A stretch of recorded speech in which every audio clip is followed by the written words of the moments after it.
Beauty is a recurring theme in Greek mythology. Actually, scratch that. It's the theme, the star of the show. There are countless tales of goddesses and mortal women whose beauty is powerful enough to shape destinies. Just look at the infamous Trojan War, essentially the biggest feud ever sparked by jealousy over beauty. Or think of the many times Zeus borrowed his own charms to play matchmaker with himself, often with calamitous consequences. And then, of course, there are all those brave heroes who risked life and limb, or at least a good reputation, to save fair maidens from various monsters. In Greek myth, beauty isn't just skin deep. It's a force of nature, something that drives gods, mortals, and even the cosmos itself to orbit around it.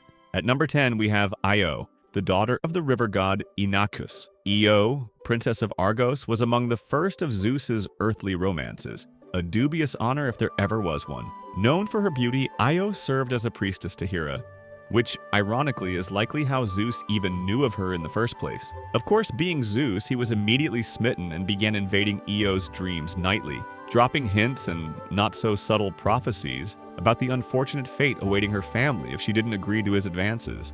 Eventually, poor Inachus had no choice but to hand his daughter over, sealing her fate as yet another mortal caught in the crossfire of Zeus and Hera's marital disputes. Hera's notorious revenge on Io? Well, if you've seen the Hera video, you know the drill. In ninth place, we have Penthesilea, daughter of the war god Ares and Otrera, the original queen of the Amazons. That makes her the sister of Hippolyta, Wonder Woman's aunt, if you will. The Amazons, legendary for their warrior women, were renowned for their fierce battle skills and even known to remove one breast to better wield their bows. Penthesilea was famously beautiful, but she never married. After accidentally killing her sister Hippolyta in a hunting mishap, Penthesilea took the throne as Amazon queen. She later led her warriors to support the Trojans after King Priam's call for allies. And here's where things get juicy. Penthesilea squared off against Achilles in a battle that was as legendary as it was tragic. Achilles, apparently a bit distracted by her striking beauty, struggled to stay focused.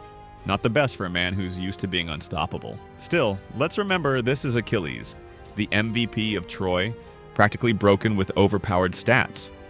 So it wasn't long before Penthesilea met a fatal blow at his hand. Ironically, Achilles only felt the weight of her death after he'd slain her, overcome by regret at the loss of her beauty and spirit. Moved by this bittersweet scene, Zeus himself ordered Hephaestus to craft a sculpture commemorating Penthesilea's final moments, ensuring her legacy would remain forever etched in the annals of beauty and tragedy. In eighth place, we have Polyxena, the daughter of King Priam, often hailed as the epitome of beauty in Troy. During a skirmish at the city's walls, Achilles caught sight of her, and that was all it took. Achilles, the fearsome Greek warrior, started contemplating peace talks with Troy for the sake of a wedding proposal. King Priam saw an opportunity for political maneuvering, hoping to use this marriage to remove Achilles from the battlefield. However, his sons Hector and Paris were not so keen on this plan. The situation turned tragic as things escalated. Hector killed Achilles' close friend Patroclus, sparking Achilles to kill Hector in a fierce vengeance. Later, Priam bravely approached Achilles to beg for Hector's body, bringing Polyxena along as a gesture of goodwill. Achilles, perhaps smitten, agreed to return the body and went as far as proposing to Polyxena, hoping for an end to the bloodshed. But Paris, holding his own grudge, secretly devised a trap. He arranged for Polyxena to meet Achilles, and as they met, Paris fired a single arrow, striking Achilles in his infamous vulnerable heel. As Achilles lay dying, Polyxena, heartbroken, pulled the arrow from his wound and took her own life to join him, sealing her place in the tragic legends of Troy. Some tales even say they found peace together in the afterlife, reunited in the world of the dead. In seventh place, we have Princess Andromeda of Ethiopia, the daughter of King Cepheus and Queen Cassiopeia. Andromeda's beauty was legendary, so much so that her mother couldn't resist bragging about it at every opportunity. But Cassiopeia made a grave error when she claimed that Andromeda was even more beautiful than the sea nymphs highly favored by Poseidon. Naturally, Poseidon didn't take kindly to this boast and unleashed a fearsome sea monster on Ethiopia as punishment. Desperate, King Cepheus consulted an oracle, who told him that the only way to save the kingdom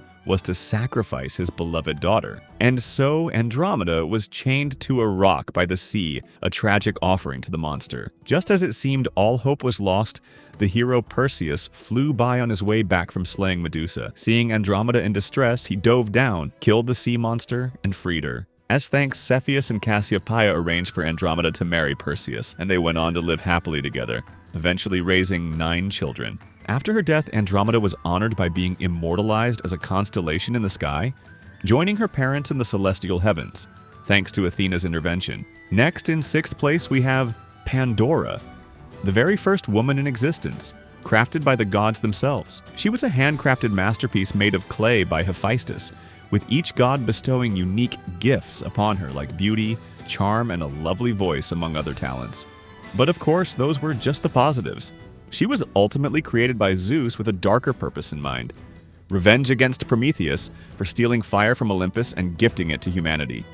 Zeus handed Pandora a mysterious box or jar with explicit instructions not to open it, then arranged for her to marry Epimetheus, Prometheus's not-so-bright younger brother. Despite Prometheus warning Epimetheus never to accept gifts from Zeus, Epimetheus, lacking foresight, welcomed Pandora anyway.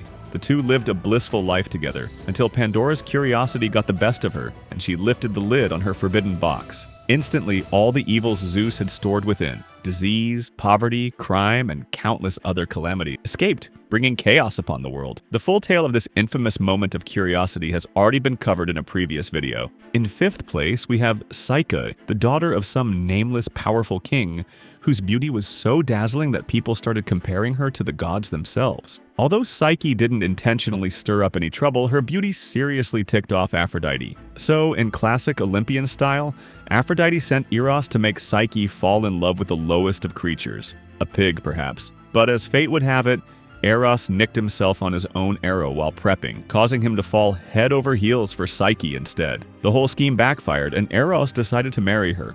However, mortals aren't supposed to see gods in their true form, so Eros only visited Psyche under the cover of night. They were happy with this arrangement at first, but Psyche's curiosity eventually got the best of her. One night, she lit a lamp to catch a glimpse of her divine husband. Eros awoke, and although he didn't rage at her, he vanished at dawn like a ghost, unable to continue their relationship under these conditions. Determined, Psyche traveled the world to find him, facing a slew of trials along the way. Finally, after proving herself, she was reunited with Eros and became the goddess of the soul. In Western languages, Psyche now signifies the human psyche or soul. Together, Psyche and Eros had a daughter named Hedone, the goddess of pleasure and delight. At number 4, we have Helen of Troy, the daughter of Zeus and Leda. Zeus transformed himself into a swan to seduce Leda, and from their union, Leda laid an egg from which Helen was born. Helen's beauty was said to be incomparable, rivaling that of all other women in Greece combined. Her unparalleled beauty attracted suitors from all over Greece, each vying for her hand in marriage. Ultimately, her stepfather, King Tyndareus, chose Menelaus, the king of Sparta, to be her husband. To prevent future conflicts, Tyndareus made all the suitors swear an oath to unite against anyone who might try to take Helen away from Menelaus. This oath set the stage for the Trojan War, one of the most famous events in Greek mythology. When Helen left Sparta with Prince Paris of Troy, the spurned suitors honored their oath. The Greek kings assembled a massive force to attack Troy and reclaim Helen, seeking to restore their honor. The war raged on for 10 grueling years. Although Menelaus had initially vowed to bring Helen back and punish her, his resolve wavered when he finally saw her again after Troy's fall. Captivated once more by her beauty, he decided to forgive her and took her back to Sparta.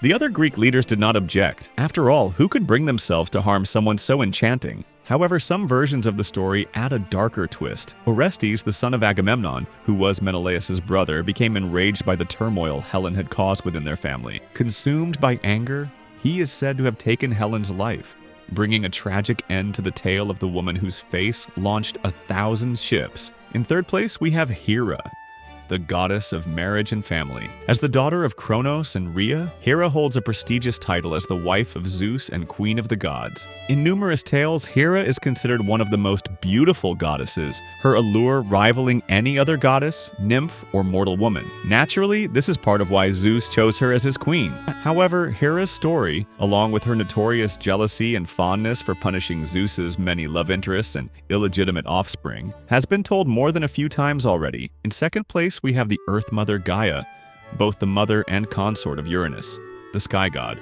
Together they had countless children, from the monstrous 100-handed giants to the Cyclopes and the towering titans, including Cronus. The tales of Cronus overthrowing Uranus and Zeus then dethroning Cronus are stories we've gone over several times by now. Throughout these power struggles, Gaia remained steadfast, overseeing the earth and ensuring that life on it survived each upheaval. To the ancient Greeks, Gaia was the embodiment of natural beauty itself, revered in a way few other deities could match. Her presence represented the fertility and grace of nature, grounding the divine chaos above her.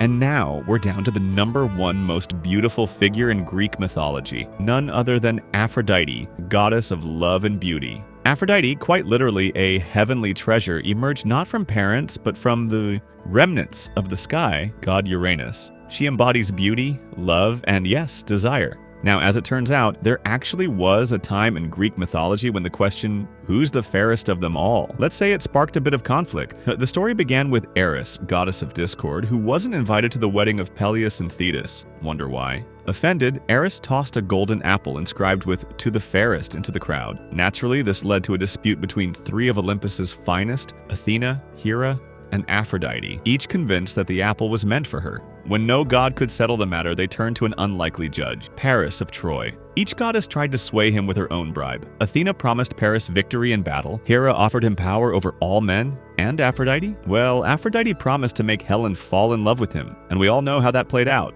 Paris chose Aphrodite, bringing about one of the most famous NTRs in mythology, and of course, the fall of Troy, all thanks to a certain golden apple. So that's our roundup of the top 10 most beautiful figures in Greek mythology. Obviously, many other worthy names could have made the list, like Athena, Artemis, Persephone, Daphne, who gave Apollo the slip, Danae, mother of Perseus, Leto, mother of Apollo and Artemis, Ariadne, wife of Dionysus, and so on. Now let's hear your thoughts.